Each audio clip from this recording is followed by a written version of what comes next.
जय श्री कृष्ण। ओम नमो नारायण। पौष पुत्रदा एकादशी व्रत कथा आइए श्रवण करते हैं। भगवान श्री कृष्ण बोले, पौष माह के शुक्ल पक्ष में आने वाली इस एकादशी को पौष पुत्रदा एकादशी कहा जाता है। इसमें भी नारायण भगवान की पूजा की जाती है। विधि पूर्वक इस व्रत को करना चाहिए। इस चर और अचर संसार में पुत्रदा एकादशी के व्रत के समान दूसरा कोई व्रत नहीं है। इसके पुण्य से मनुष्य तपस्वी, विद्वान और लक्ष्मीवान होता है। इसकी मैं कथा कहता हूँ, सो तुम ध्यानपूर्वक सुनो। भद्रावती नामक नगरी में सुकेतुमान नाम का एक राजा राज्य करता था। उसके कोई पुत्र नहीं था।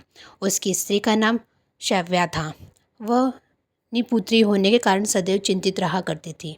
राजा के पितर भी रो रो कर पिंड लिया करते थे और सोचा करते थे कि इसके बाद हमको कौन पिंड देगा। राजा को भाई, बांधव, धन, हाथी, घोड़े, राज और मंत्री, इन सब में से किसी से भी संतोष नहीं होता था।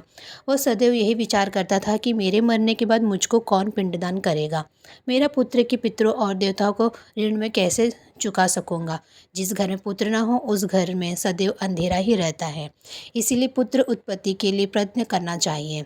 जिस मनुष्य ने पुत्र का मुख देखा है वो धन्य है। उसको इस लोक में यश और परलोक में शांति मिलती है, अर्थात उनके दोनों लोक सुधर जाते हैं। पूर्व जन्म के कर्म से ही इस जन्म में पुत्र, धन आदि प्राप्त होते हैं। राजा इसी प्रकार रात दिन चिंता में लगा रहता था। एक समय तो राजा ने अपने शरीर को त्याग देने की निश्चय किया, परंतु आत्मघात को महान पाप समझकर उसने ऐसा नहीं किया। एक दिन राजा ऐसा ही विचार करता हुआ अपने घोड़े पर चढ़कर वन को चल दिया तथा पक्षियों और वृक्षों को देखने लगा। उसने देखा कि वन में मृग, व्राग, सुअर, सिंह, बंदर, सर्प आदि सब भ्रमण कर रहे हैं। हाथी अपने बच्चों और हथनियों के बीच घूम रहा है। इस वन में कहीं तो गिद्धड़ अपने कर्कश स्वर में बोल रहे हैं, कहीं उल्लू ध्वनि कर रहे हैं। वन के दृश्य को देखकर राजा सोच विचार में लग गया। इसी प्रकार आधा दिन बीत गया। वो सोचने लगा कि मैंने कई यज्ञ किए, ब्राह्मणों को स्वादिष्ट भोजन से तृप्त किया, फिर भी मुझको दुख प्राप्त हुआ क्यों। राजा प्यास के मारे अत्यंत दुखी हो गया और पानी की तलाश में इधर उधर फिरने लगा। थोड़ी दूरी पर राजा ने एक सरोवर देखा। उस सरोवर में कमल खिले थे तथा सारस, हंस, मगरमच्छ आदि विहार कर रहे थे। उस सरोवर के चारों तरफ मुनियों के आश्रम बने हुए थे। उसी समय राजा के दाहिने अंग फड़कने लगे। राजा शुभ शुकन समझकर घोड़े से उतरकर मुनियों को दंडवत प्रणाम करके बैठ गया। राजा को देखकर मुनियों ने कहा, हे राजन, हम तुमसे अत्यंत प्रसन्न हैं। तुम्हारी क्या इच्छा है सो कहो। राजा ने पूछा, महाराज आप कौन हैं और किस लिए यहाँ आए हैं, कृपा करके बताइए। मुनि कहने लगे कि हे राजन, आज संतान देने वाली पुत्रदा एकादशी है। हम लोग विश्वदेव हैं और इस सरोवर में स्नान करने के लिए आए हैं। यह सुनकर राजा कहने लगा कि महाराज, मेरी भी कोई संतान नहीं है।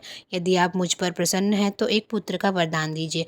मुनि बोले, हे राजन, आज पुत्रदा एकादशी है, आप अवश्य ही इसका व्रत करें। भगवान की कृपा से अवश्य ही आपके घर में पुत्र होगा। मुनि के वचनों को सुनकर राजा ने उसी दिन एकादशी का व्रत किया और द्वादशी को उसका पारण किया। इसके पश्चात मुनियों को प्रणाम करके महल में वापस आ गया।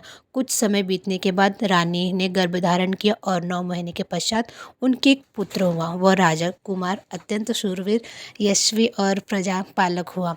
श्री कृष्ण बोले, हे राजन, पुत्र की प्राप्ति के लिए पुत्रदा एकादशी का व्रत करना चाहिए। जो मनुष्य इस महात्म्य को पढ़ता या सुनता है उसे अंत में स्वर्ग की प्राप्ति होती है। जय श्री कृष्ण।